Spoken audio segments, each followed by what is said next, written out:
皆さんこんにちは、ウプ主のシュラウドです。皆さんこんにちは、アシスタントのシュラミです。今回は先日手に入れたこちらの M.2 を使って、0度を試してみたいと思います。0度。あれね。水が氷になる温度。それは0度。じゃあこれのこと。それはソード。じゃあこれのこと。それはメイド。じゃああんたがよくエイペックスでやってるこれのこと。これ何？それはハイドよ。いやわかんないよ。ということで改めて今回はこちらを使って0度をやってみたいと思います。で、改めて0度って何？はい、0度というのは、2台以上のストレージを使って、一つのドライブのように扱う技術になります。ほう。それってなんか意味あるの？はい、0度にも様々な種類があって、0度は0から6まで種類があり、その利用用途によって使い分けられてるみたいです。主によく使われるものとしては、0度0、0度1、0度5、0度6、0度10などがあります。あれ、さっき種類は0から6って言っていたのに、なんで0度10があるの？ではこの0度の種類について軽く説明していきましょう。まず0度0についてですが、こちらは複数のストレージに同時に分散して読み書きを実行します。うわ、あんたが分裂してる。分散して読み書きをするので、読み書き速度が高速化され、また容量も足した分大きくなります。例えばこのストレージが 1TB と 1TB のものだった場合、2TB として使用することが可能となります。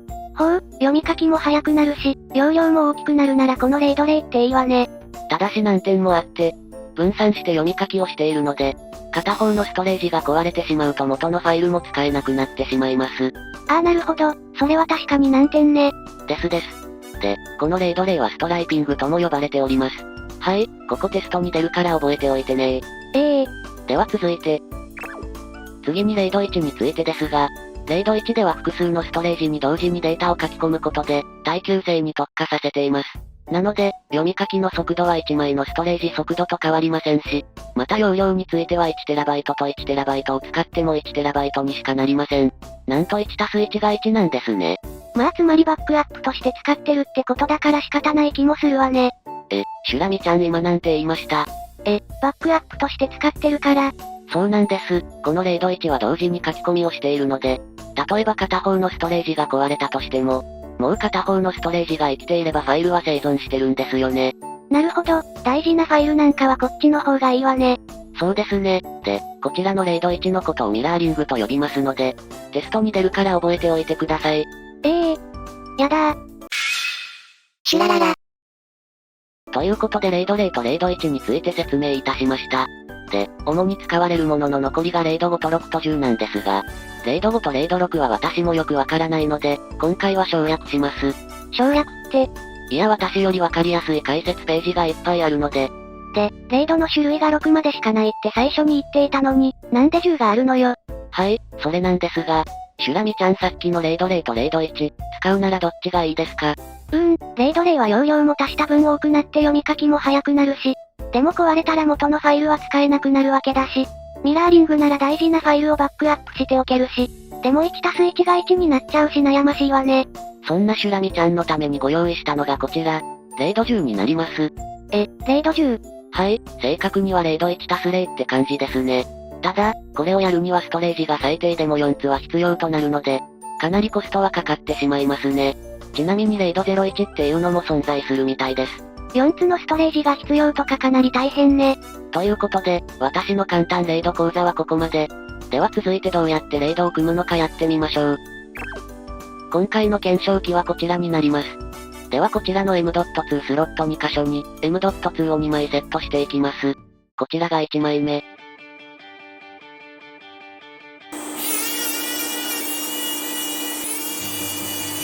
こちらが2枚目になります。で、前回こちらの上のスロットでは、PCIe 3.0×2 しか速度が出なかったんですが、BIOS の設定で ×4 に変更することができました。この辺の設定はマザーボードによって違うのでお手持ちのマザーボードごとに確認してください。では前回この M.2 にテスト用、OS が入っていたので、こちらを削除していきます。ストレージの削除をする際は、ディスクの管理からか、Windows のインストール画面から削除するのがおすすめです。間違えて他のドライブを消さないようにだけお気をつけください。ということでこちらが中身を消去した M.2 になります。どちらも空っぽ状態ですね。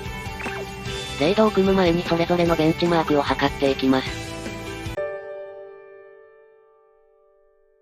こちらに注目してください。あれ、温度が。はい、こちら左側のベンチマークはマザーボード下側のヒートシンクありの部分に、右側のベンチマークは CPU 下のヒートシンクがないところでやっているんですが、温度がみるみる上昇していくんですよね。まあヒートシンクがないからね。最終的には105度まで上がってしまいました。うわ、これは熱い。ベンチマークの結果は2枚とも誤差程度しかないので、性能的には問題なさそうですが、さすがにこのまま使用するのは恐ろしいなと思ったので、こちらのヒートシンクを購入してきました。iNEX の CB7010M2 という M.2 用のクーラーになります。お値段は980円でした。こちらを M.2 の上に乗せてベンチマークを測ったところ、一応温度は改善されたみたいです。では次はこの状態で0度を設定していきましょう。シュラララ。それでは0度の設定方法を説明していきます。今回は0度0を設定してみます。ディスクの管理から、新しいストライプボリュームを選択。すると新しいストライプボリュームウィザードが開始されます。ここで0度にするストレージを選択。これで2つのストレージが選択されました。ディスク容量はそのままで、次へを押します。ここで、0度にしたドライブ文字を割り当てて、次へ。ここでフォーマットをさせて0度は完了になります。私は初めてで忘れたんですが、クイックフォーマットに選択を入れないと、フォーマットに時間がかかります。で次へ。ここで完了を押すと、フォーマットが始まります。こちらが0度0の設定を済ませたドライブになります。空き容量は 1.86TB となりました。では続いてこのままクリスタルディスクマークをやってみたいと思います。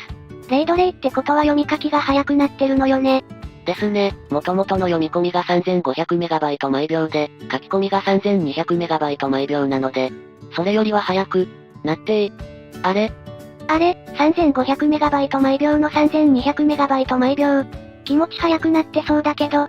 いやこんな微増ではなく、もっと劇的に変わるものかと思ってたんですが。じゃあ0度の設定を間違えた。とりあえず今度は BIOS 上から設定してみたいと思います。BIOS でも設定はあまり変わらないのですが、0度0を選択して、使用するストレージの選択をし、クリエイトボリュームで設定するだけになります。ここで 1.8TB になってますね。なんか BIOS の方が簡単。ここの設定画面がすぐわかれば簡単ですね。では BIOS から組んだ0度0でクリスタルディスクマークをやってみましょう。1枚の時の読み込みが 3500MB 毎秒で、書き込みが 3200MB 毎秒だったわよね。です。あれ、でもこれ。はい、なんと BIOS からの設定でも速度が変わらなかったんです。0度0とは。でもさすがにおかしいと思い、検証器を変えてやってみることにしました。検証器のスペックは、ご覧の通りになります。こちらでも先ほどと同様にディスクの管理から0度0の設定をしていきます。説明は先ほどしたので省略。では同様にクリスタルディスクマークをやってみましょう。読み込みがさっきより速くなった。読み込みどころか全体的に速度が上がってますね。ほんとだ、さっきと全然違うわね。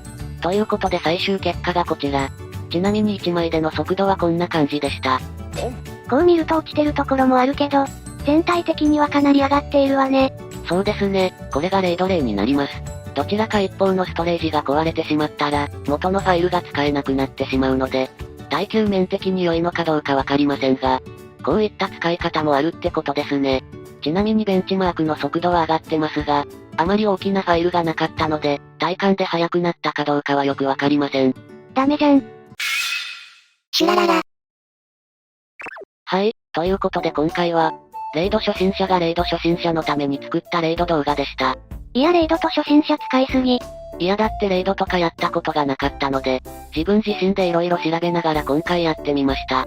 まあやってみて思ったことは、今の M.2 なんかは、ちょっと前の SATA SSD や、3.5 インチハードディスクに比べたら速度自体が速いから、あまり使わないかもしれませんが、3.5 インチハードディスクでバックアップや読み書きを早くしたいって人にはいいかもしれませんね。